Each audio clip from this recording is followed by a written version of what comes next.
Happy low carb na naman po sa ating lahat. Ito na naman po ang napakasarap nating luto na simple lang pero masarap siya. Ito ang ating roasted chicken with fresh salad at saka melons. Ayan guys, syempre ni-bake po muna natin ang ating manok. Ang maganda po sa baking kasi tawag nito, nalulusaw ang kanyang taba. Pero kung gusto mo naman yung kanyang sauce, pwede mo naman siyang ganyan. Meron na siyang sariling gravy sauce. So ayan, pwede mo siyang kunin or pwede mo siyang iiwan na lang dyan. Tapos iserve mo na ang kanyang karne. Kagaya nito ang ating manok, nilagyan lang natin yan ng powdered black pepper, asin, at saka mga dried herbs. Kung ano po ang available dyan sa inyo, yan lang po ilalagay ninyo. Sa akin naman po, thyme, at saka basil, at saka oregano po ang nilagay ko dyan. So ayan na guys, pinaghati ko na sa isang manok, apat na hati. Pero syempre, may mga sobra pa naman yan, hindi mo naman mauubos. So pwede mo pa naman siyang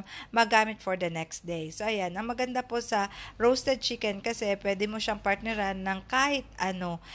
Pwede nang yung fresh salad o di kaya yung mga melon, kagaya nga yung summertime, maraming melon, di kaya strawberries, raspberries, at saka blueberries, ganyan lang po.